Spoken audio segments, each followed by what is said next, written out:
昨天朱伯伯他们说的。无忌，快起来洗个脸，饮料，让他们回家去。因为看看我能不能帮上忙。伯伯，朱府到底发生什么事了？小姐分手，请你莫怪。大人，朱府到底怎么了？连累你。朱家对我有救命之恩，照顾一次。我没看错人。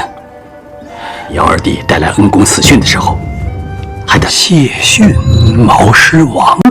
Untuk menghindari penyerangan, Ayah Jusen merencanakan sesuatu, yaitu membakar kediaman mereka. Rencana itu pun dijalankan. Setelah rumah itu dibakar, lalu Ayah Jusen mengajak Wuji beserta anggota keluarganya untuk pergi menuju ruang bawah tanah. Mereka pun menunggu situasi menjadi sedikit aman sambil mengawasi keadaan di luar, yang mana para penyerang itu akhirnya meninggalkan kediaman mereka. Lalu Wuji diajak untuk menemui singa emas. Tapi di sini Wuji menyadari jika orang ini bukanlah singa emas yang sebenarnya, melainkan ia sedang menyamar menjadi singa emas, yang mana ia terus menyerang Ayah Jusen dan juga Paman Zhu. Lalu Wuji pun mengatakan hal yang sebenarnya jika yang mereka hadapi bukanlah singa emas yang asli. Kemudian mereka menotok singa emas palsu tersebut. Setelah itu Wuji mulai mengungkap identitas yang sebenarnya, yang mana ia adalah putra dari Yang Jaisan. Mengetahui Wuji adalah putra dari Yang Jaisan, mereka semua sangat menghormatinya karena mereka semua punya hutang di masa lalu. Setelah itu, Wuji pun diajak untuk mengikutinya. Di sini Wuji mengatakan akan mengantar mereka semua untuk bertemu dengan ayah angkatnya Singa Emas, yang mana saat ini Singa Emas sedang berada di Pulau Es dan Api. Wuji akan menunjukkan jalan kepada mereka. Sebelum itu, Ayah Jusen membawa Wuji pergi ke suatu tempat untuk beristirahat sementara waktu. Lalu ia mempersiapkan perjalanan menuju Pulau Es dan Api. Saat Wuji sedang beristirahat, Jusen masuk secara diam-diam. Lalu ia menotok Wuji. Beruntung di sini Wuji berhasil melepaskan totokan tersebut. Ketika Wuji keluar, ia melihat Jusen sedang bermesraan dengan sepupunya. Tak lama setelah itu, Ayah Jusen datang dan mengatakan jika Jusen harus terus mengawasi Wuji, karena satu kali kesalahan kecil akan merubah usaha yang telah mereka rencanakan sejak awal. Wuji pun mulai curiga. Lalu ia mengikuti mereka semua secara diam-diam. Di sini Wuji mendengarkan percakapan mereka, yang mana mereka semua sedang merencanakan untuk merebut golok naga dari Singa Emas, dan setelah itu ia akan membunuhnya di pulau tersebut. Mendengar hal itu, tentu saja Wuji menjadi marah.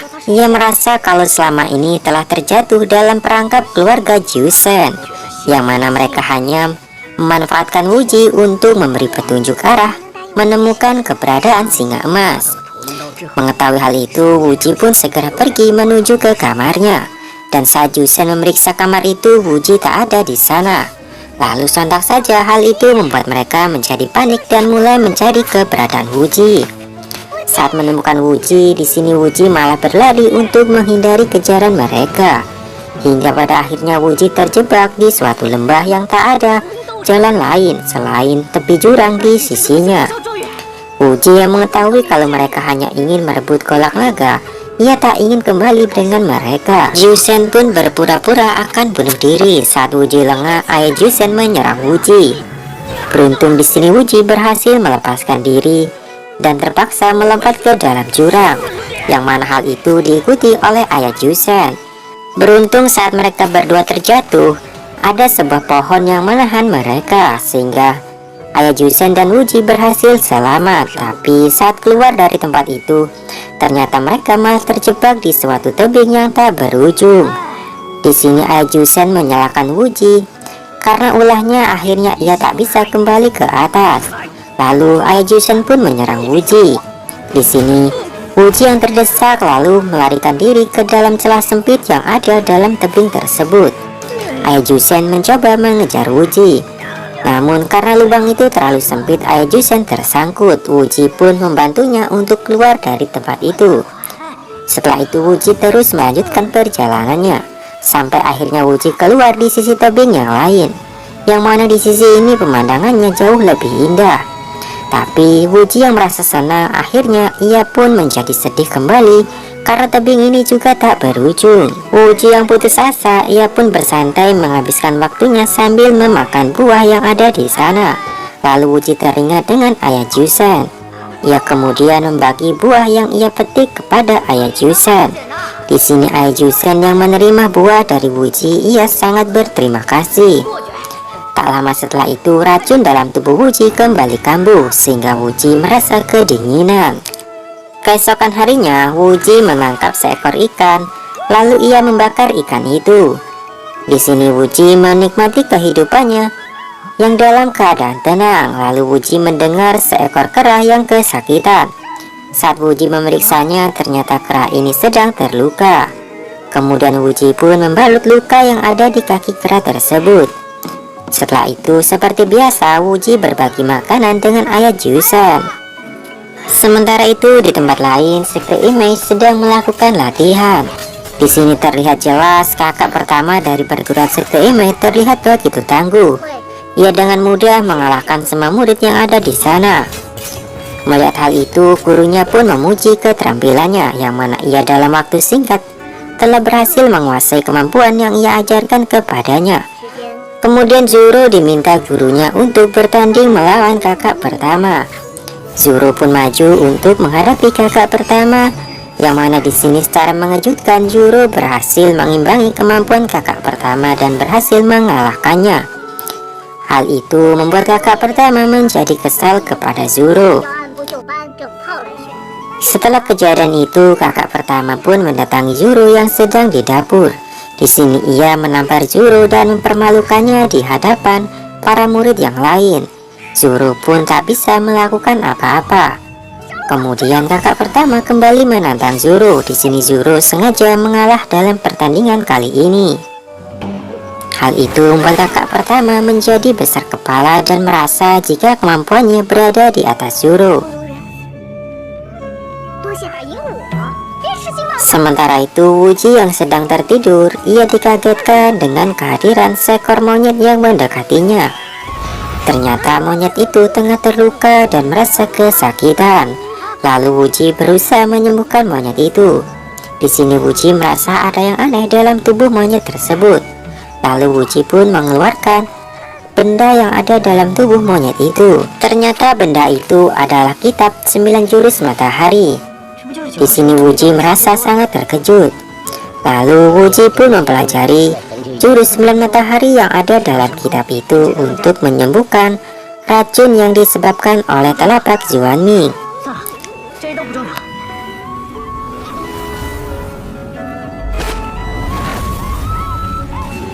Dengan mempelajari 9 jurus matahari, Wuji secara perlahan berhasil mengeluarkan racun hawa dingin akibat serangan telapak Yuanming.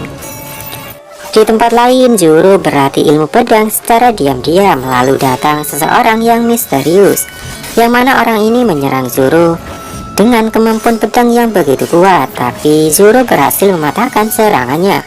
Ia bahkan berhasil membuka cadar orang itu.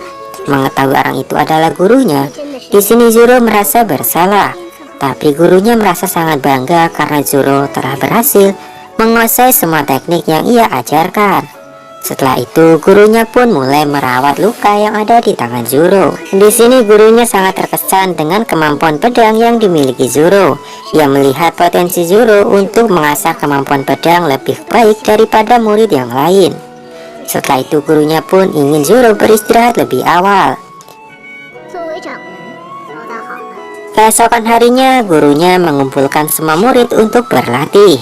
Di sini gurunya ingin Zoro menghadapi kakak pertama. Zoro pun maju untuk memulai pertandingan. Di awal pertandingan, Zoro sengaja mengalah dan tidak mengeluarkan kemampuan yang sebenarnya. Gurunya yang melihat hal itu ingin Zoro menunjukkan kemampuan yang sebenarnya. Lalu Zoro pun menunjukkannya dan berhasil mengalahkan kakak pertama. Tapi saat Zoro lengah, kakak pertama malah menyerang Zoro. Lalu gurunya pun menampar kakak pertama. Di sini gurunya tidak senang dengan tindakan tak terpuji dari kakak pertama.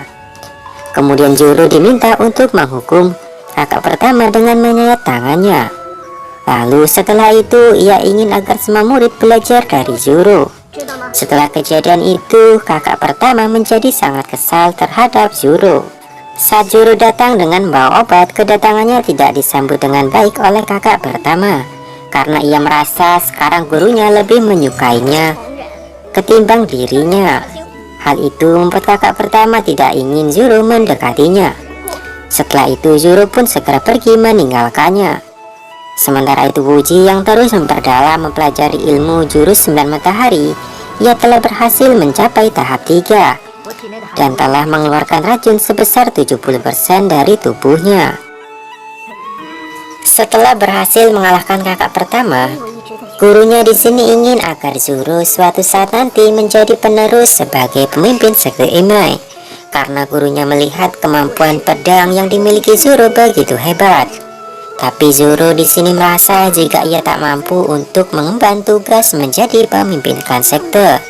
Hal itu membuat gurunya menjadi kesal karena Zoro yang ia anggap merasa tidak percaya diri. Untuk membangkitkan kepercayaan diri Zoro, gurunya mengajak semua klan sekte Imai pergi ke Wudang. Dalam perjalanan, cadar dari Zoro terbang terkena angin, lalu salah satu pendekar Wudang mengambilkannya.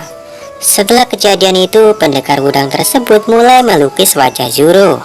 Tak lama setelah itu, salah satu murid mengatakan jika klan sekte Imai telah tiba. Mendengar hal itu, ia segera pergi keluar untuk memperkenalkan diri, yang ternyata ia bernama Hinsu. Di sini ia sangat terpukau dengan kecantikan dari Zoro. Maksud dari kedatangan klan sekte Imai ingin agar Wudang bekerja sama dengan sekte Imai untuk melawan klan sekte Ming yang mereka anggap menjadi klan terjahat.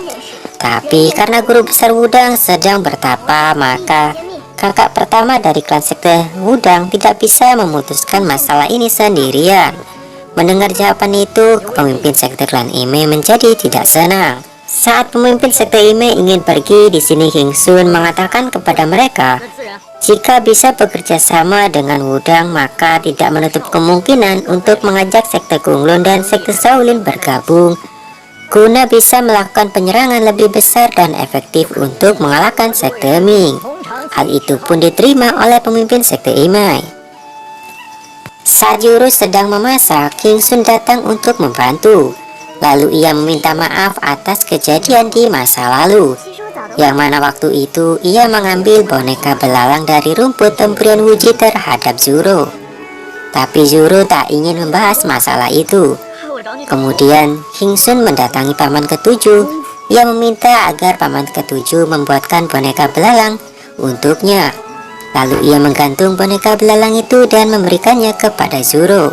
Di sini Zoro teringat kenangan saat bersama dengan Wuji. Tapi hal itu membuatnya menjadi sedih karena tak mengetahui keberadaan Wuji. Ternyata di sini Hingsun memendam perasaan terhadap Zoro.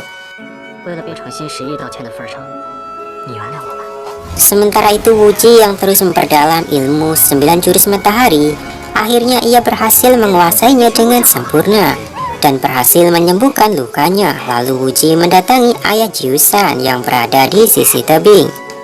Setelah keluar dari sisi tebing yang lain, di sini ayah Jiusan sangat senang dengan keberadaan Wuji.